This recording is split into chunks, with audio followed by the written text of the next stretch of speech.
Okay everyone, in today's skill builder we're going to be talking about sequences and how to write the equations for them. We've got two different types of sequences, arithmetic and geometric. So let's start with arithmetic. So an arithmetic sequence is formed when a constant amount is added or subtracted to each term. That means whether our sequence is growing or decaying, it's doing by a constant amount, by something that's being added or subtracted, which means we end up having a linear graph that is formed by our sequence. So we see that linear graph down here in the equation of an arithmetic sequence is written, looks like mx plus b, but we're going to be using different terms because instead of y and x in a sequence, we use t of n and n. So t of n represents our y's, or our vertical axis, and n represents our x, or our horizontal axis. So it's in mx plus b form, but we're using t of n is an plus b instead.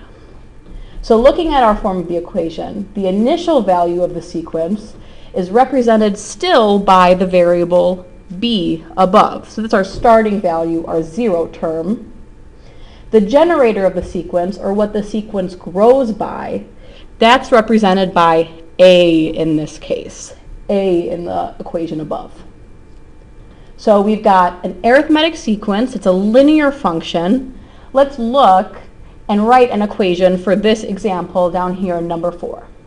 So when we give you a couple of the terms in a sequence, each number is called a term, we always start with term 1. This means we are always going to make you go backwards 1 to find the initial value, or term 0. So looking at this, I have to see what am I adding or subtracting to go on throughout the terms of my sequence. So it looks like to go from 18 to 15, I'm subtracting 3, and that pattern goes on with all of the rest of my terms. So I can continue that. To get the next term in the sequence, I would do 6 minus 3 is 3. Subtract 3 again to get 0, and then one more time to get negative 3. So this means my generator is minus 3, or subtracting 3. Generator is what my sequence is growing or decreasing by.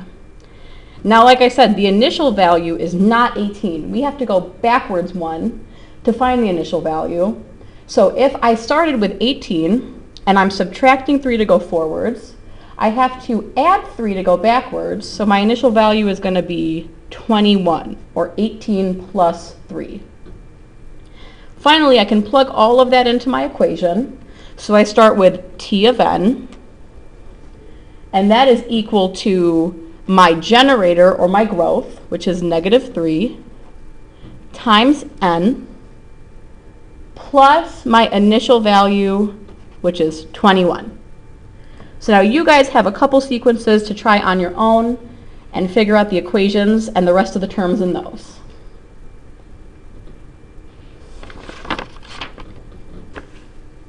Okay, now let's talk about geometric sequences. So the difference between geometric and arithmetic is that geometric sequences are formed when a constant amount is multiplied to each term.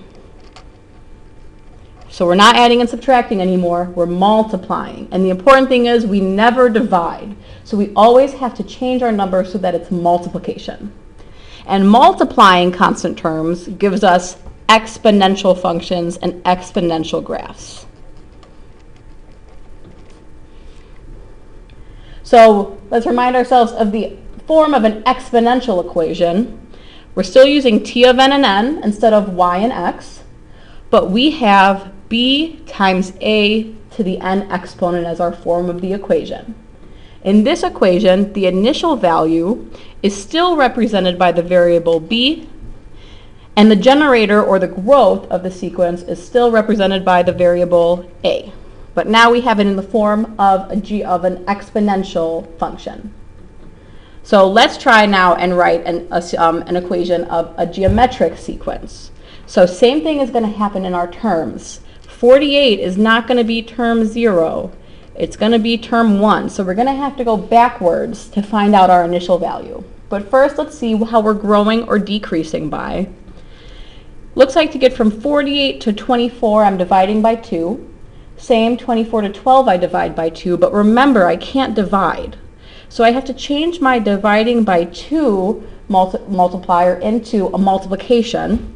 And I do that by multiplying by 1/2. So whenever we divide, we change it to multiplication by putting that number under 1. So this is the same as saying I times 1/2 to get 24. I times 1/2 to get 12, and so on. So to finish my sequence, I'll multiply 3 by 1/2 to get 1.5. Multiply that by 1/2 to get 0.75. And multiply by 1/2 again to get 0.375. So like we said, our generator is times 1/2, because we always have to change our division into multiplication. To get our initial value, now I have to go backwards 1. So instead of timesing by 1/2, multiplying by 1/2, I have to multiply by 2. So 48 times 2, going backwards 1, is going to get me 96 for my initial value. Now I can plug these two numbers into my form of the equation. Start with t of n. That is equal to our starting value, 96, times our growth value, 1/2, and don't forget to put the n up in the exponent. Now you guys have a couple of geometric sequences to try on your own as well.